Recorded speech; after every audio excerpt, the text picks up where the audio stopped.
चलो।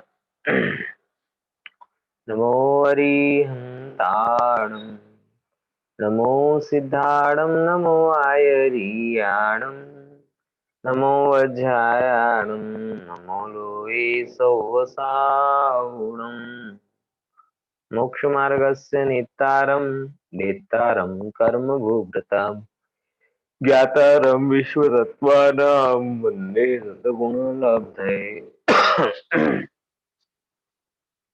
तत्व सूत्र में हम थोड़ी चर्चा आगे बढ़ाते हैं और चर्चा इस रूप में आगे बढ़ेगी कि अभी तक हम पदार्थ का थोड़ा फिजिकली एनालाइज ज्यादा कर रहे थे, इमोशनली उसमें नहीं जुड़े हुए थे, है ना।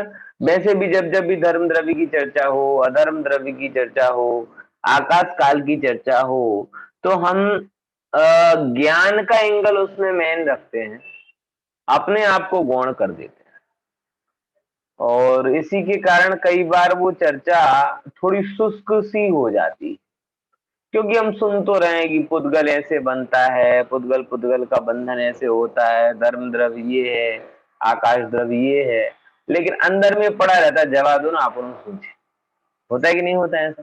है? है? होता है। मतलब दिल से जुड़ान नहीं हो पाता है उस चीज के साथ, और कुदरती है, क्योंकि जिस चीज से हमारे सुख या दुख का संबंध नहीं है उससे जुड़कर हम क्या करेंगे।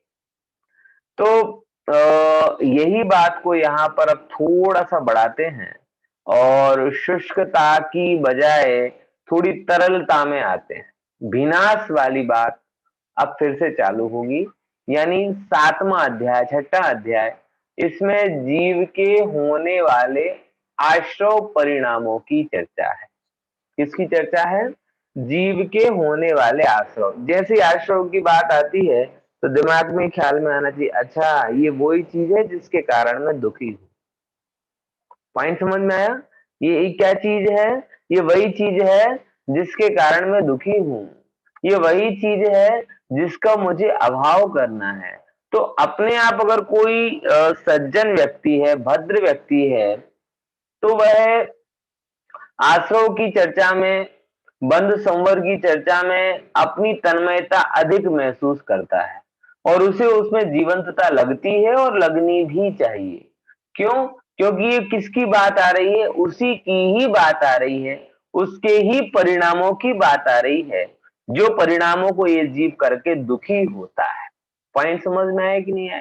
इसीलिए 5वां अध्याय, जिनका फिजिक्स सब्जेक्ट है, जो साइंस पर ज्यादा चलते हैं, जिनके लिए ज्ञान और जीवन अलग अलग है, उनके लिए 5वां अध्याय ज्यादा प्रभावित करता है। लेकिन जो मोक्ष के हेतु से स्वाध्याय कर रहे हैं, उनके लिए 6वां अध्याय 5वें से ज्यादा प्रभावित करता है। कारण, क्योंकि इसमें दुख के कारणों की सीधी सीधी चर्चा मिलती है और हर एक व्यक्ति को इसके बारे में क्या कहते हैं, एक जिज्ञासा होती है कि मैं दुखी क्यों हूँ और मेरे दुख का अभाव कैसे होगा। बात समझ में आई कि नहीं आई? ये चीज को ही यहाँ पर 6ठे अध्याय में पुनः पुनः बताया जाएगा। बराबर समझे कि नहीं समझे? तो अब अपन सीधा अपन चलते हैं 6ठे अध्याय पर। 6ठे अध्याय की शुरुआत में यहाँ पे कुछ पीपीटीज में सामान्य स्लाइड्स दी हैं जो ऑलमोस्ट आपको पता होगी। ये किसके लिए दी हैं? ये इसके लिए दी है कि जिसके माध्यम से आप 7 तत्वों को सामान्य इन जनरल वे में पुनः समझ सके। हालांकि आप ये सब लोग समझ चुके हैं, कई दफे समझ चुके हैं, लेकिन फिर भी एक बार इसकी रैपिड रीडिंग अपन कर लेते हैं जो इसमें बातें लिखी हैं। देखो क्या कहा कि 7 तत्वों का सामान्य स्वरूप बताया गया है यहाँ पर। आगे बढ़ते हैं। 7 तत्व में कौन कौन से मुख्य तत्व हैं? जैसे जीव अजीब, आप देखेंगे तो आपको पता होगा। चलो मैं ये पूछ ही लेता हूँ ये बताने की बजाय। 7 तत्व में मुख्य कौन से तत्व हैं? है? और कौन से तत्व मुख्य हैं? द्रव्य रूप तत्व कौन से हैं? पर्याय रूप तत्व कौन से हैं? और उन द्रव्य रूप और पर्याय रूप तत्वों का द्रव्य और भाव रूप से विभाजन क्या होता है? 3 चीजें मैं आपसे जानना चाहता हूँ। है? बहुत सारे प्रश्न पूछ लिए पंडित जी, हम तो तैयारी नहीं करते। है? चलो, पहले नंबर का प्रश्न कौन सा, कि 7 तत्वों में द्रव्य रूप तत्व कौन से हैं और पर्याय रूप तत्व कौन से हैं? फटाफट उत्तर आने चाहिए। जीव हाँ बोलो, हैंड रेस करो, जीव हैंड रेस करो, हैंड रेस फटाफट।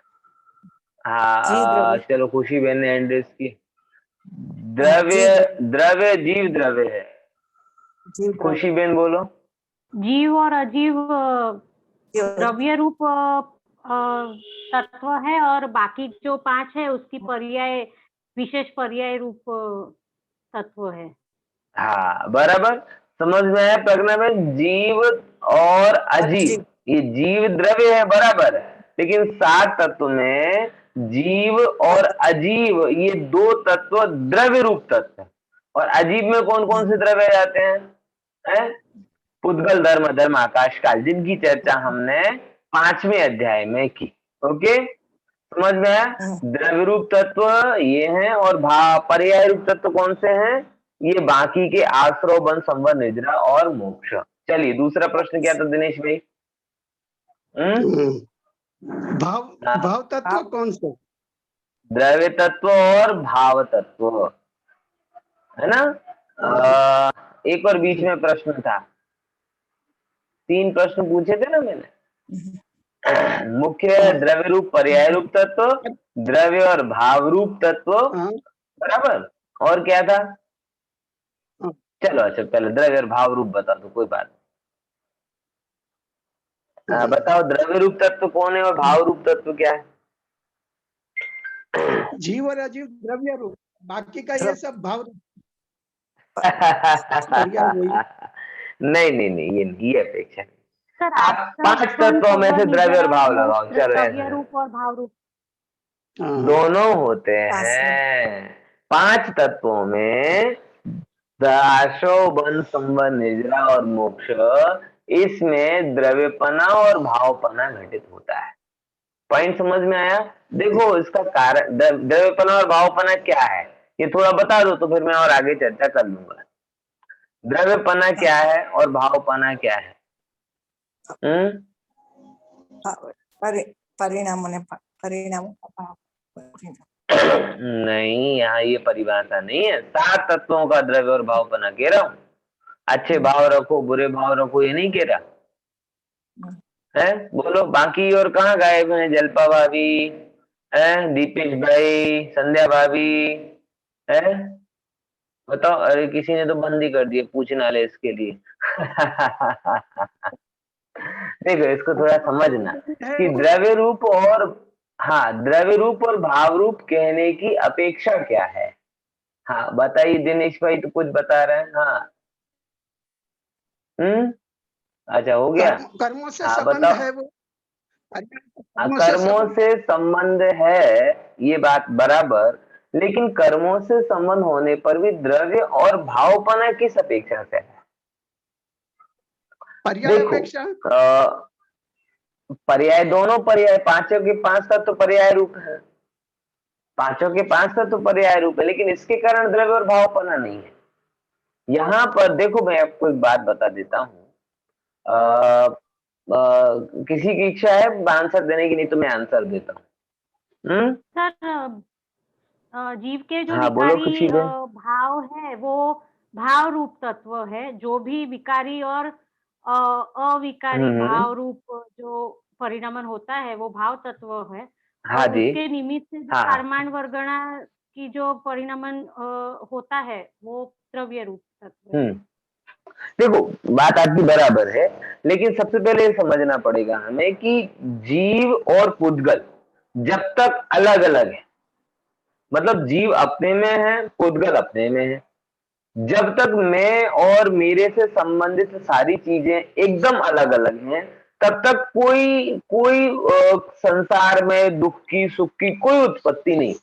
जैसे एक बिल्कुल बहुत छोटी सी बात है, एक छोटे सा बच्चा है, आप उसको एक बड़ी से बड़ी गाड़ी, एरोप्लेन, जो बिल्कुल नवजात है, नवजात बालक है, वो अगर उसको आप एरोप्लेन में भी ले जाओ, उसको आप बोइंग में भी ले जाओ, उसको आप मर्सिडीज में भी घुमाओ, उसको आप कहीं पर भी ले जाओ, उस नवजात को रत्ती भर कर्मों का बंधन उस निमित्त से नहीं होता। किस निमित्त से? कि वो कभी ये नहीं, हम लोग तो क्या है कि अगर वो मारुति अल्टो में घूमे तो अलग फीलिंग के साथ घूमेंगे, स्विफ्ट में घूमेंगे तो अलग फीलिंग के साथ घूमेंगे, और मर्सिडीज में तो ऐसा सीना चौड़ा करके घूमेंगे। और अगर सौभाग्य से या दुर्भाग्य कहो वो पोर्शे मर्सिडीज, वो बड़ी गाड़ी और कौन सी होती, फरारी बरारी, उसमें बैठने का मौका मिला तो 15-20 सेल्फी तो मुफ्त में ले लेंगे, है वो बैठना अलग और मेमोरी में भी ले लेंगे। और वही एक छोटा बच्चा है जो जो साइकिल पे ले जाओ चाहे किसी पर भी ले जाओ, उसे कोई फर्क नहीं पड़ता। क्यों? क्योंकि वो अपनी दुनिया से बाहर नहीं है, और जब वो अपनी दुनिया से बाहर नहीं है मतलब वो बंधता नहीं है। और जब हम किसी अपने आप में नहीं रहते हैं तो हम बंध जाते हैं। बस ये संसार में बंधन का मूल है। आप अपने में रहोगे, रत्ती भर नहीं बंधोगे, आप अपने को छोड़कर जाओगे, भगवान भी आपको बचा नहीं पाएगा। ध्यान रखना इस बात को। भगवान किसी को बांधने नहीं बैठा, भगवान किसी को छोड़ने नहीं बैठा, भगवान ने तो मार्ग बता दिया, और मार्ग बताने के बाद उन्होंने कहा कि देखो भाई, अगर तुम्हें बंधना है तो तुम इस मार्ग पर जाओ, और तुम्हें छूटना है तो उस मार्ग पर जाओ। तो यही चीज यहाँ पर बताते हैं कि 7 तत्व में से जीव जीव में रहे, पुद्गल पुद्गल में रहे, दोनों अपने अपने में रहे, संसार की उत्पत्ति नहीं रह सकती। जैसे सरल भाषा में कहें कि स्त्री भी ब्रह्मचारी रहे, पुरुष भी ब्रह्मचारी रहे, तो उसकी संतति नहीं होगी। संतति होने के लिए कंपलसरी क्या है कि स्त्री पुरुष साथ में आवे। ऐसे ही जीव जीव में रहे, पुद्गल पुद्गल में रहे, कोई कर्म बंधन नहीं है। सिद्ध भगवान को कोई कर्म बंधन नहीं है, पुद्गल परमाणुओं को कोई कर्म बंधन नहीं है। लेकिन जब जीव अपने में नहीं रहता, जब जीव पर में अच्छा बुरा मानता है, पर को अपने सुख दुख का कारण मानता है, तब जाके ये आश्रव आदि की संतति उत्पन्न होती है। अब ये 2 द्रव्य का काम हो रहा है, तो 2 द्रव्यों में ही होता है। बात समझ में आ रही कि नहीं आ रही? अकेले जीव में नहीं होता, अकेले पुद्गल में नहीं होता, ये 2 द्रव्यों का काम है। तो 2 द्रव्यों का ज्वाइंट अकाउंट जब बनता है तब हम उन तत्वों को 2 रूप में समझते हैं कि भले ही 2 में हो रहा है, लेकिन जीव के हिस्से का क्या होता है और पुद्गल के हिस्से का क्या होता है। ये बिल्कुल वैसे ही है कि जैसे एक तो होता है बिजनेस, जिसमें पूरा मार्जिन आपका है, 100%, आपने 100 के 100% अगर आपने कमाए तो 100 के 100 रुपए आपके। दूसरा क्या होता है, परसेंटेज वाइज, आपने 100 रुपए कमाए, जैसे LIC एजेंट होता है ना, आपसे अगर 500 रुपए लेगा तो 450 कंपनी को दे देगा, 50 उसके पास में रहेंगे। तो वो क्या हो, 2 चीजों की कमाई, क्योंकि वो अपने दम पर नहीं कमा रहा, वो कंपनी के दम पर कमा रहा है। तो कंपनी के दम पर कमा रहा है तो कंपनी का शेयर भी जाएगा और उसका शेयर भी जाएगा। तो वो गिनाता भी ऐसा है ना कि मेरा टर्नओवर इतना है और मेरी सैलरी इतनी, गिनाता कि नहीं गिनाता है ऐसा है कोई भी कि मेरा क्या बोलते हैं, कलेक्शन बोलते क्या बोलते हैं, मेरा कलेक्शन इतना है और मेरी इनकम इतनी। तो कलेक्शन हुआ कंपनी के पॉइंट ऑफ व्यू से और इनकम हुई उसके पॉइंट ऑफ व्यू से। ऐसे ही जीव और पुद्गल, ये जीव और पुद्गल जब 2 द्रव्य साथ में मिलकर काम करते हैं तो जो जो घटनाएं, जो जो चीजें पुद्गल में घटित होती हैं उसे हम द्रव्य रूप तत्व के रूप में कहते हैं। क्या बोला, समझे? जो जो चीजें पुद्गल में घटित हो रही हैं, फॉर एग्जाम्पल कर्मों का आना, किसका आना, कर्मों का आना कहां पे हो रहा है, कर्मों का, कर्मों में हो रहा है, ये कहे द्रव्याश्रव। बोले कर्मों का रुकना, वो क्या कहलाया, द्रव्य बंध। फिर कहा कर्मों का आना रुक जाना, ये बात किसकी चल रही है, कर्मों की, तो क्या कहलाया, द्रव्य संवर। फिर कहते कर्मों का खिल जाना, ये क्या कहलाया, द्रव्य निर्जरा। और फिर कर्मों का कंप्लीटली अभाव हो जाना यानी द्रव्य मोक्ष। इन सब में पूरी की पूरी चीजें किसकी आ रही हैं, पूरे LIC कंपनी का कलेक्शन बताया जा रहा है। यानी वो सैलरी नहीं है आपकी, वो क्या है, आपका कलेक्शन। लेकिन भाई आप करोगे तो आपके अंदर में भी कुछ होगा, तब तो उसका वो होगा ना। तो बोले नहीं, जो जीव में हो रहा है वो क्या है, बोले जीव के अंदर अशुद्धता हो रही है। कर्म ऐसे थोड़ी आ जाएंगे, कंपनी आपको फ्री में थोड़ी कमीशन दे देगी, आप कुछ लाओगे तो आपको देगी। तो वही बात है, जीव के अंदर अशुद्धता हो रही है, अशुद्धता का मतलब राग आदि भाव है, तो अशुद्धता का होना वो कहलाया भावाश्रव। बराबर, उस अशुद्धता के निमित्त से कर्म आए वो कहलाया द्रव्याश्रव। फिर बोले अशुद्धता होके चली नहीं गई, अशुद्धता जम गई, तो वो जो आत्मा जो अशुद्धता में रुक रहा है, राग हुआ और आत्मा उसी में अटका रहा। कोई चीज आपको अच्छी लगी और आपने फिर उसको उस रूप में ही समझा, ये चीज मुझे मिलती रहे मिलती रहे मिलती रहे। खाना खाया, बहुत अच्छा खाना खाया, ऐसा नहीं होता कई बार, ये बहुत बड़ी भूल है हमारी, हम क्या बताएं इसको। किसी भी अच्छी जगह जाते हैं या कोई भी काम करते हैं, वो पाप उस समय तो बहुत अल्प होता है, लेकिन हम उसकी स्मृति में हमेशा वहां अटके रहते कि नहीं रहते।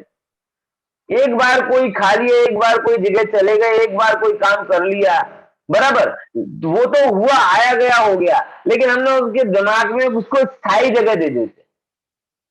हमेशा कोई उस दिन जैसा खाना नहीं, माताएं बहनें बड़े प्रेम से भोजन बनाए और भाई साहब उसी में अटके पुराने, उस दिन जैसे करेले की सब्जी नहीं बनी, उस साल जैसी कैरी नहीं आ रही, अरे आ रही जो आ रही सो खा ले, क्या फर्क, लेकिन अटका वही है।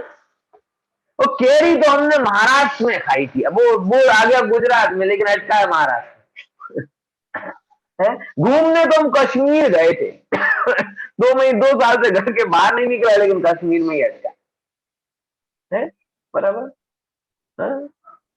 जीवन तो हमने जवानी में जिया था, ये जैसा था वैसा, अभी वो हो गया है, कबर पे पैर लटके हैं, लेकिन यौवन के पाप अभी भी कर रहा है। ये होता है कि नहीं होता। ये जीव ना जाने क्यों अतीत जीवी है। आपको पता है सबसे बड़ी गुलामी कौन सी? सबसे बड़ी गुलामी है आपकी स्मृतियों की गुलामी। ध्यान रखना, जीवन के जिस मोड़ से निकल गए हो, निकल गए हो, उसको पकड़कर मत बैठो, जीवन आगे जा चुका है। अभी भी आप उससे पकड़े रहोगे तो उस समय जितने कर्म बांधे थे वही कर्म आप अभी बांधो। लोग कहते हैं, अभी अभी मैंने कई लोगों से सुना, अरे ये तो कोरोना चल रहा है, नहीं तो 9 बजे तो हम यहाँ, अभी पिछले 2-3 साल पहले गर्मियों में तो घर में रुकता कौन था, बगीचे में आटा मारते थे, सीजी रोड पर आइसक्रीम खाते थे, बर्फ का गोला खाते थे। अभी वो एक भी नहीं चख रहा है, ना बर्फ का गोला चख रहा है, ना आइसक्रीम चख रहा है, ना मिल्क शेक चख रहा है, लेकिन सबका पाप बांध रहा है। घर से तो बाहर निकल नहीं पा रहा, लेकिन मन तो पूरे लोक में घूम के आ रहा है। मतलब क्या है कि इसके अंदर अशुद्धता है नहीं, अशुद्धता जमी, और वो जमी हुई अशुद्धता क्या कहलाती है? भाव बंध। बराबर। और जब वो जमी हुई अशुद्धता भाव बंध जाता है तो उसी को यहां पर फिर आगे बोलते हैं द्रव्य बंध। द्रव्य बंध क्या होता है कि उसके निमित्त से जो कर्म आकर जीव के साथ में संबंध बनाते हैं, उस कर्मों को क्या बोला जाता है? द्रव्य बंध। बराबर। अब कभी ना कभी तो इस कर्म बंधन की वैक्सीन लेनी पड़ेगी ना, है कि कर्म बंधन की वैक्सीन नहीं लेनी? बोलो, लेनी है ना। कोरोना की वैक्सीन की तो कितनी चिंता है। तो ये जिसके कारण से कर्म बंधन रुकेगा, वो रुकना तो हुआ द्रव्य संबंध, लेकिन वो कारण क्या रहा? एंटीबॉडी क्या है जीव के पास में? बोले जीव के पास में है एंटीबॉडी कि भाई तुम शुभ और अशुभ से बनते हो, बराबर, तो शुद्धता को प्रकट करो। ऐसे भाव जो ना बंध के कारण होते हैं, जो ना दुख के कारण होते हैं, वो भाव कहलाते हैं भाव संबंध। देखो भैया, ये बात कोई रटने वाली नहीं है, ये बात तो अनुभव की। आप जीवन में सतत विचार करो कि कभी हम अशुभ में पड़े रहते हैं, कभी शुभ में पड़े रहते हैं। शुभ अशुभ से परे जाकर सोचते कब? कभी मंदिर बाहर जाएंगे तो पापों का विचार करेंगे, मंदिर में जाएंगे तो भगवान के पास में थोड़ी सी पूजा करेंगे, थोड़ी सी भक्ति करेंगे और ढेर सारा डिविडेंड भर, क्या कहते हैं, इंडेंट भर के चले आएंगे कि भगवान इतनी भक्ति की है, अब कम से कम इतना तो कर ही देना। अरे ज्यादा कुछ नहीं है तो कोरोना की जब वैक्सीन लेने जाऊं तो जल्दी नंबर लगा देना, भीड़ भाड़ में नहीं फंसाना। जरा सी भक्ति और ढेर सारा डिमांड। तो कभी अशुभ में पड़े, कभी शुभ में पड़े, मुक्ति के मार्ग पर तो चढ़े ही नहीं। इसीलिए हमारे अंदर में भाव संवर प्रकट नहीं हुआ। बात समझ में आ रही ना? तो ये जो 5वें नंबर का तत्व है, ये जीव का भाव संवर। भाव संवर मतलब आत्मा के ऐसे परिणाम, ऐसा परिणाम जो अंधकार का विरोधी है। अंधकार की ग्रेड की बात नहीं कर रहे कि अमावस्या का अंधकार, की अष्टमी का अंधकार, की पूर्णिमा का अंधकार। ये अंधकार की ग्रेड है। हम कह रहे हैं अंधकार के विरुद्ध परिणाम। ये अशुद्धता, अशुभपना, शुभपना, ये अंधकार के परिणाम। और उसके विरुद्ध ना तो शुभपना ना अशुभपना, जो चैतन्य प्रकाश है, वो चैतन्य प्रकाश जीव की शुद्धता है और वो जीव का भाव संवर वाला परिणाम है। बात समझ में आई कि नहीं? अब एक क्षण के लिए प्रकट हो है, गहरी अंधेरी रात में एक क्षण के लिए बिजली हो, उससे जगत दिख तो जाता है, लेकिन रास्ता तो तैयार पार नहीं होता ना। बोलो हो जाएगा क्या कि एक क्षण के लिए गहरी अंधेरी रात में जंगल में बिजली कड़के आपको सब दिख गया कि ये रास्ता है, ऐसा रास्ता है, वन है, सब दिख गया, लेकिन क्या उस एक चकाचौंध के कारण आपका रास्ता पार हो जाएगा? कि आपको उस प्रकाश का सातत्य चाहिए, कंटिन्यूटी ऑफ लाइट। क्या चाहिए आपको? प्रकाश का सातत्य चाहिए ना, ऐसे थोड़ी होगा। तो आत्मा के अंदर में जो शुद्धता कौंधी थी एक क्षण के लिए, जब वह कांस्टेंट बढ़ती रहती है, बढ़ती रहती है, बढ़ती रहती है, उस बढ़ती वृद्धिंगत शुद्धता को क्या कहा जाता है? क्या नाम है उसका? बताइए। भाव। भाव। बढ़ती हुई शुद्धता को क्या कहा जाएगा? भाव निर्जरा। और जैसे जैसे वो प्रकाश बढ़ता है तो अंधेरे में क्या होता है? सूरज सुबह चढ़ता है 5 बजे से तो क्या कम होता है?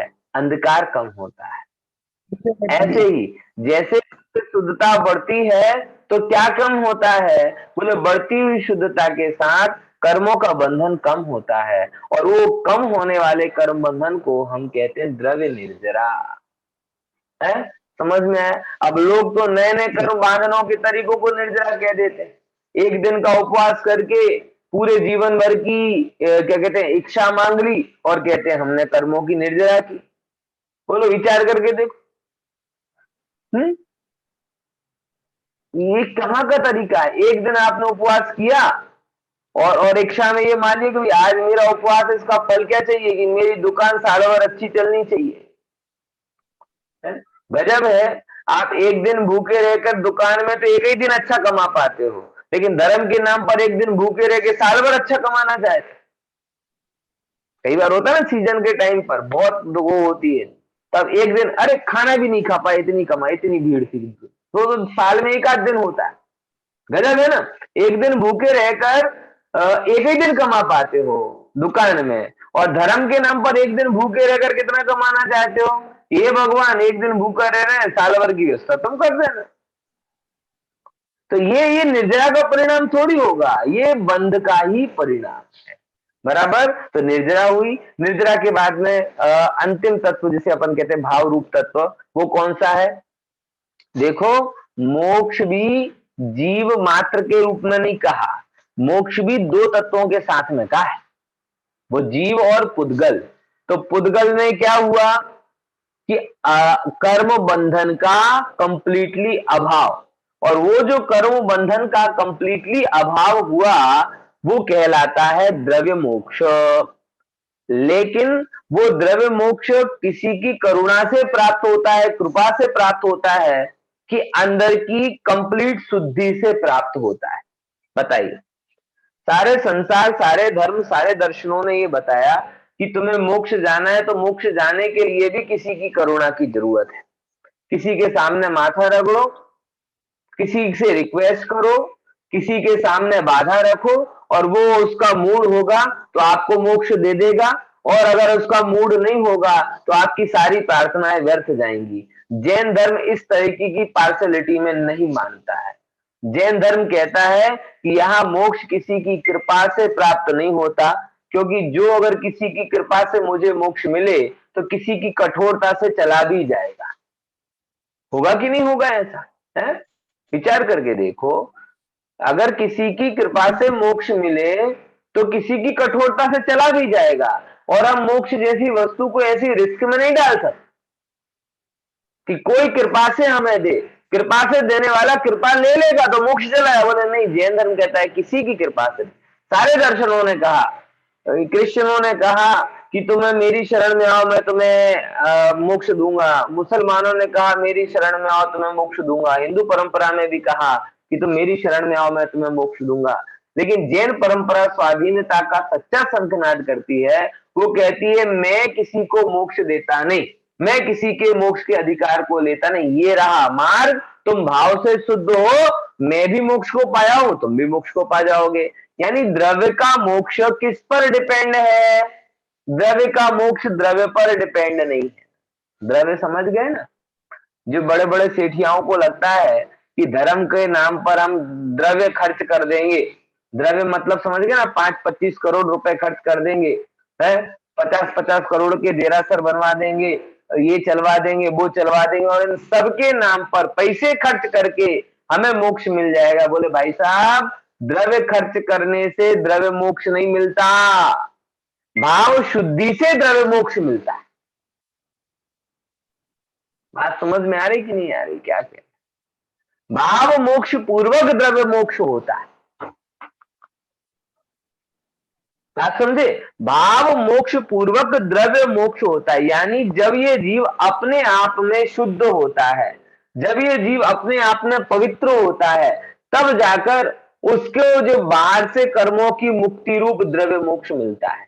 तो यही भाव और द्रव्य की व्याख्या है। बर समझे ना? तो 7 तत्वों में द्रव्य रूप तत्व द्रव्य जीव और पुद्गल है। जीव पुद्गल आदि जीव और अजीव है, जिनमें 6 के 6 द्रव्य जाते हैं।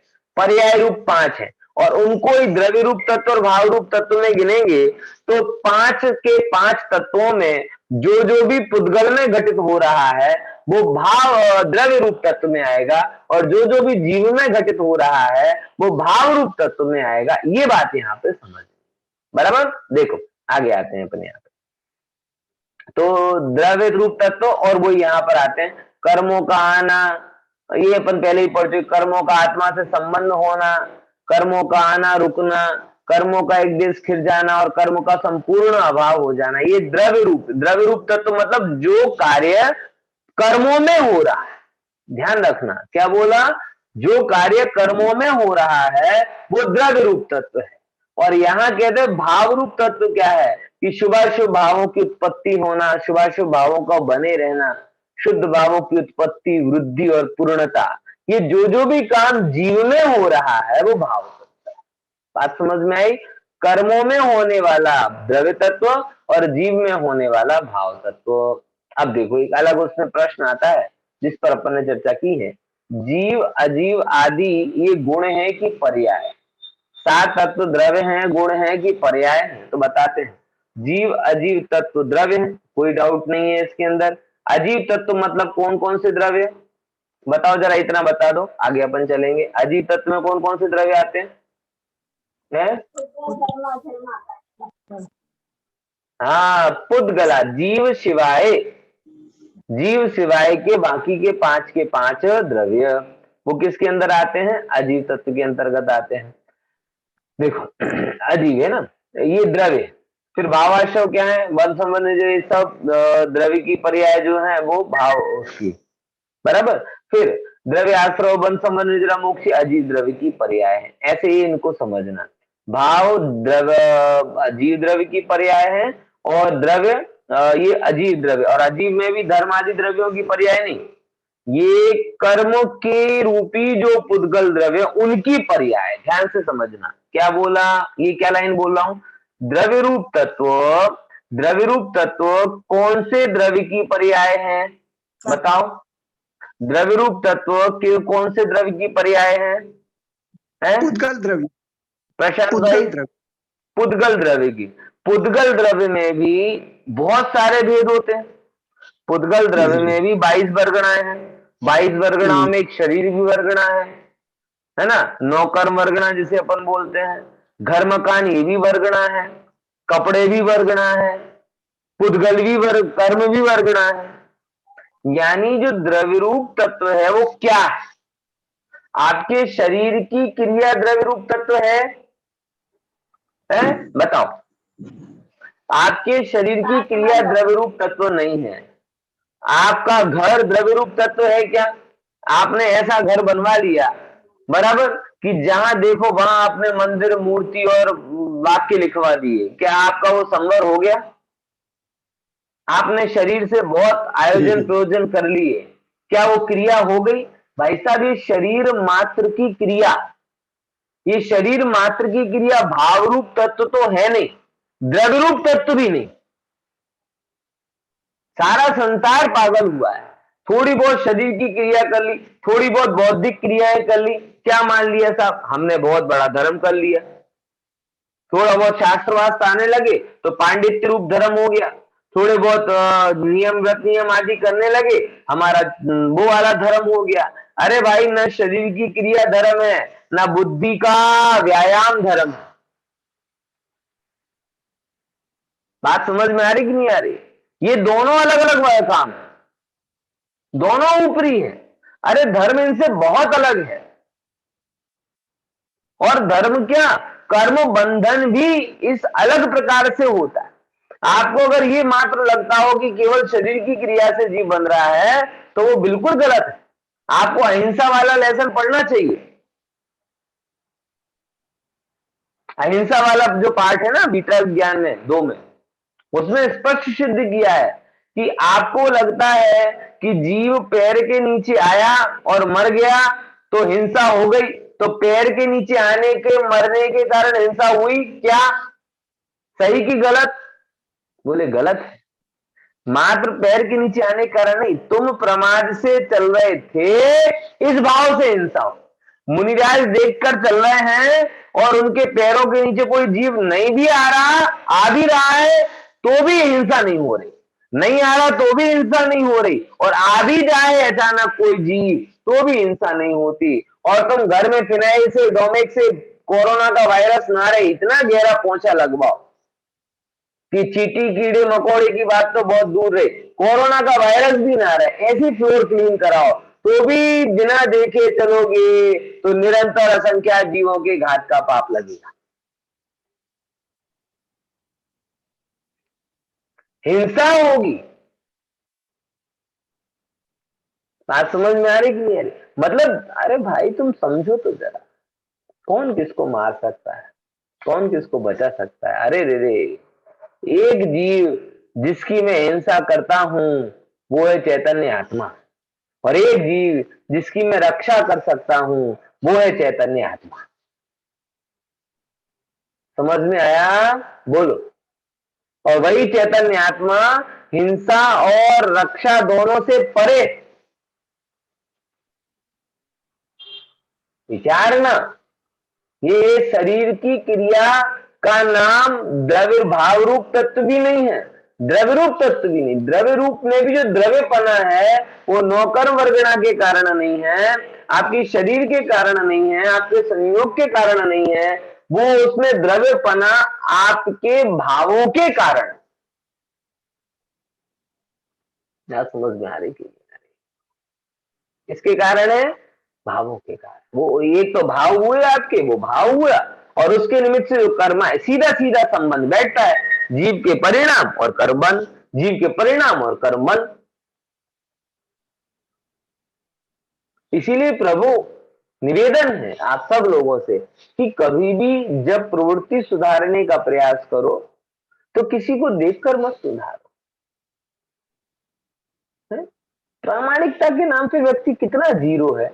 वो एक थोड़े दिन पहले मेरे पास एक वीडियो आया था, बड़ा क्या कहें, ऐसा वीडियो आया था कि अपने को शर्म आया भारत में। एक व्यक्ति अभी कोरोना के कारण सैनिटाइजर रखे रहते ना अलग अलग जगह, तो एक व्यक्ति एटीएम में गया, एटीएम में पैसे निकाले, और पैसे निकालने के बाद में जब देखा कि कोई नहीं है तो वो सैनिटाइजर की बोतल ही लेके चला गया। कहना देख आजू बाजू में कोई है कि नहीं, बोले कोई नहीं है, तो चलो लेके चले। ऐसे ऐसे नंगों से जिनको मतलब प्रामाणिकता के नाम पर इतना भी नहीं है कि भाई एक व्यवस्था जो स्थापित की है उस व्यवस्था में टिके रह सकते, मतलब इतनी हद से ज्यादा। मैं बहुत गहराई से इस बात को समझता हूं कि आज संसार में ये बहुत हो रहा है, जितना भी धर्म कर रहे हैं सब देखने दिखाने के लिए कर रहे हैं, और अकेले होते हैं, कोई देखे नहीं, कोई मूल्यांकन ना करे तो उन्हें कोई ना परिणाम की फिक्र रहती है ना वस्तु स्थिति, कुछ फर्क नहीं होता। अरे भाई कोई कर्म दूसरों को देखकर नहीं बढ़ रहे, तुम समझो इस बात को, सीधा सीधा है, जैसे परिणाम वैसे बन। आप ये मत सोचो कि दुनिया को मेरे पाप का पता चल गया तो मेरे को ज्यादा कर्म बंद होगा, और दुनिया को पता नहीं चला तो कर्म कर्म कर्म कर्म बंद होगा। बोलो बच्चे विचार करके देखो। अरे एक भी व्यक्ति को पता ना चले, अरे तुझे भी पता ना चले, लेकिन तेरे से अगर पाप का परिणाम हुए हैं तो तुझे कर्म बंद होगा, उतना ही होगा जितना होना चाहिए। बोलो। लेकिन हमारे समस्या ही दूसरी है। हमें, मैं बहुत गहराई से बात आपको बोल रहा हूं, बताना चाहता हूं कि दोषों को छिपाने का, दोषों को दबाने का ऐसा उपाय कभी मत करो, दोषों को हटाने का प्रयास। जीवन में ये लक्ष्य नहीं रखना कि मैं पाप करूं और किसी को पता ना चले। जीवन का ये सीधा सीधा लक्ष्य रखना कि पता चले या ना चले, लेकिन मैं मेरी प्रामाणिकता और मैं मेरी निष्ठा के साथ में पाप को पाप जानकर छोड़ रहा हूं। क्या बोला, क्या बोला? टोडरमल जी साहब ने जीव को, अब कोई कहे अरे पंडित जी क्या बात कर रहे हो, क्या डरना पापों से, पाप कर्म से क्या डरना, कर्म तो मुझे छूते ही नहीं है, कर्म तो अनिश्चयवासी ऐसे बोलता है, कर्म तो मुझे छूते ही नहीं है, कर्म तो मुझे अड़ते ही नहीं है, ये नहीं लगते हो नहीं। अरे भाई तू समझ, टोडरमल जी साहब ने भी कुछ बातें बोली हैं। कौन सी? उन्होंने दो भय बोले भैया। किसका भय रखना है? बोले परिणाम बिगड़ने का भय रखना, जिन आज्ञा भंग होने का भय रखना। क्या बोला? कर्म बंधन का भय भी नहीं बोला उन्होंने, उन्होंने दो बातें बोली। किसका भय रखना? मोक्ष मार्ग प्रकाशक में आप पढ़ेंगे ना तो आपको पता चलेगा। किसका भय रखना? कौन सी दो चीजों का भय रखना है? जिन आज्ञा भंग होने का और परिणाम बिगड़ने का। कौन कौन सी दो बातों का भय रखना है? पैसा चला जाए इसका भय नहीं बोला, कोरोना ना हो इसका भय नहीं बोला, ऑक्सीजन में लोग तो इसमें चिंता है, अरे हो गया तो क्या होगा, हो गया तो ऑक्सीजन मिलेगी कि नहीं मिलेगी, ऑक्सीजन नहीं मिल गई तो वेंटिलेटर मिलेगा कि नहीं मिलेगा, फिर ये होगा कि नहीं होगा, क्या कहते हैं, क्या कहते हैं, शमशान में जगह मिलेगी, अभी तो वो भी समस्या की बात है। 1 घंटे बाद आएगा नंबर की, दिन भर लगा रहना पड़ेगा। विचार करके देख कितने भय पैदा कर लिए जी। अरे भाई दो दो दो भय बोले टोडरमल जी साहब ने। कौन कौन से? कौन कौन से दो भय? किसका भय बोला? जिन आज्ञा भंग होने का भय, और दूसरे नंबर परिणाम बिगड़ने का भय। हाँ, कि बस तुम इस बात को समझ, जीवन में ऐसी परिस्थिति बना के चलो कि भाई जिससे आपके परिणाम ना बिगड़े। बराबर? जैसे जितने सावधान, मैं तो बहुत सरल भाषा में क्या कहूं, जितने सावधान आज आप कोरोना के लिए हो ना, हो कि नहीं हो? मुंह पर मास्क, हाथ में ग्लव्स, सैनिटाइजर, 2 गज दूरी, और दिमाग में ढेर सारा कचरा। उतने सावधान आप किसके लिए